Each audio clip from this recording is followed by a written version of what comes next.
Hello everyone, কেমন আছো সবাই? আশা রাখছি সবাই খুব খুব ভালো আছো, আর আমিও বেশ ভালোই আছি।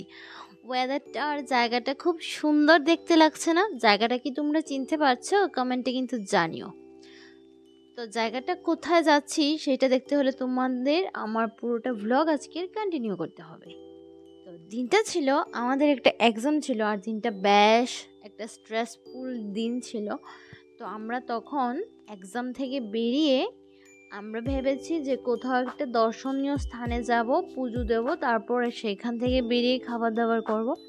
তো আমরা এখন চলে যাচ্ছি হচ্ছে কসবাতে, কসবা কালীবাড়ি যে আছে সেইখানের উদ্দেশ্যেই যাচ্ছি। তো হঠাৎ এক্সাম দিয়ে বেরোলাম, তো অনেকটাই খিদে পেয়ে গিয়েছে, আর ওয়েদারটাও বেশ ভালো ছিল, তবে পেটে কিন্তু প্রচণ্ড খিদে পেয়ে গিয়েছে।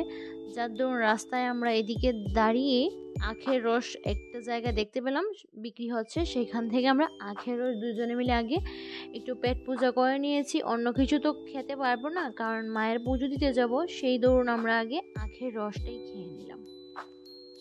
তো চলো, চিয়ার্স। প্রকৃতির মাঝে বসে একটা কিছু এনজয় করা, সেটার ফিলিংসটাই অন্যরকম। রাস্তার পাশে যেহেতু দোকানটা ছিল, আর পাশে শুধুই একদম প্রকৃতিতে ঘেরা ছিল, জায়গাটা তো বেশ সুন্দর ছিল। তারপর সেটা পান করে আমরা আবার রওনা হলাম হচ্ছে মায়ের মন্দিরের উদ্দেশ্যে। সেখানে যেতে যেতে প্রচণ্ড আমরা এক্সস্টেড ছিলাম, তাছাড়া পেটে খিদেও ছিল, মাথা ব্যথা, মানে সব কিছু মিলিয়ে মানে দিনটা পুরোটাই একদম একটা স্ট্রেসফুল ডে ছিল আমাদের জন্যে। তো প্রথমেই আমরা ভেবেছিলাম এক্সাম দিয়ে প্রথমে মায়ের মন্দিরে যাব, যে কোনো মায়ের মন্দিরে। প্রথমে প্ল্যান ছিল যে উদয়পুর ত্রিপুরেশ্বরী মায়ের মন্দিরে যাব, কিন্তু ভাবলাম যে সেই জায়গাটা অনেকটা দূর হয়ে যাবে, তাই ভেবে আমরা কসবার উদ্দেশ্যে রওনা দিলাম। তবে সেই ডিসিশনটাও হয়তো আমাদের হালকা একটু ভুলই ছিল, কারণ কসবাটা অনেকটা দূরত্ব ছিল রাস্তার মাথা থেকে, মানে রাস্তা প্রায় শেষই হচ্ছিল না। তবুও মায়ের নাম নিয়ে তো যখন রওনা হয়েছি, তো মায়ের মন্দিরে আমরা ঠিকঠাক মতো সুন্দরভাবে পৌঁছেও গিয়েছিলাম। এই ছিল ওয়েদারটা, এই হলো মায়ের মন্দির।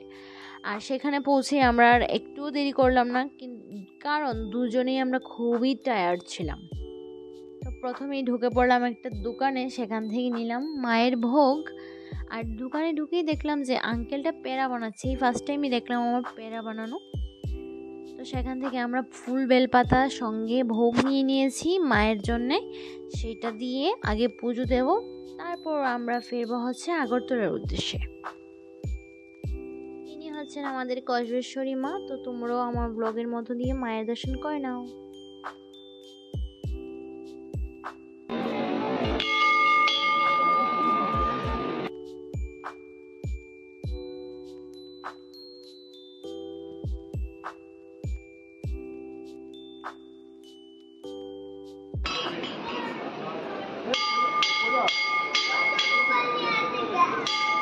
মন্দিরে যখন পুজো দেওয়ার জন্য ভোগের লাইনে দাঁড়িয়েছিলাম, তখন দেখতে পেলাম যে এখানে একটা বিবাহ সম্পন্ন হচ্ছিল।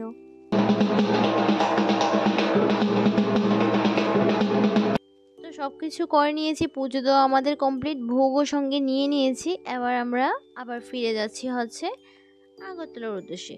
তবুও যাই হোক, আমরা হাইওয়েতে বেরিয়ে সেখান থেকে আবার খাবার দাবার খাবো, সেখান থেকে রওনা হব আগরতলার উদ্দেশ্যে। ওয়েদারটা কিন্তু ওই দিনকার বেশ সুন্দর ছিল, অনেকটা সুন্দর ছিল। আর যেতে যেতে এই কয়েকবার যে ছোট্টখাটো একটা হাট আছে সেইটাই দেখছিলাম। এখানে অনেক জিনিস ছিল, কিন্তু দাঁড়িয়ে দেখার মতো একটুও শরীরে এনার্জি ছিল না, যার ধরুন আমরা দুজন চলে যাচ্ছি। আর কয়েকবার যে কমলেশ্বরী দিঘিটা রয়েছে সেইটাতে আমার আজকে অবধি কখনোই যাওয়া হয়নি। আগেও একবার এসেছিলাম, তখন এসেছিলাম রাত্রেবেলা, আর আজকে এসেছি এত টায়ার্ড যে যাওয়ার সময়ই নেই। তো আমরা অনেকটা দূর চলে এসেছি সেই জায়গাটা পেরিয়ে। এবার আমরা হচ্ছে এই ধাবাটায় আসলাম, কিছু একটা খাবার দাবার খাবো, ভালো কিছু একটা, সেই দৌড় আমরা এই ধাবাটায় ঢুকলাম। ঢুকে দেখলাম যে এটার এম্বিয়েন্সটা ভীষণ সুন্দর ছিল, ভেতরটা খুবই সুন্দর ছিল, ডেকোরেটেড, মানে ধাবা বলতে একদম পাঞ্জাবি স্টাইলে একদম ডেকোরেটেড ছিল। তারপর আমরা অর্ডার করলাম এই খাবারগুলো। এখন আমরা খাবারগুলো আনবক্সিং করছি, তোমাদের দেখে কি জিভে জল আসছে?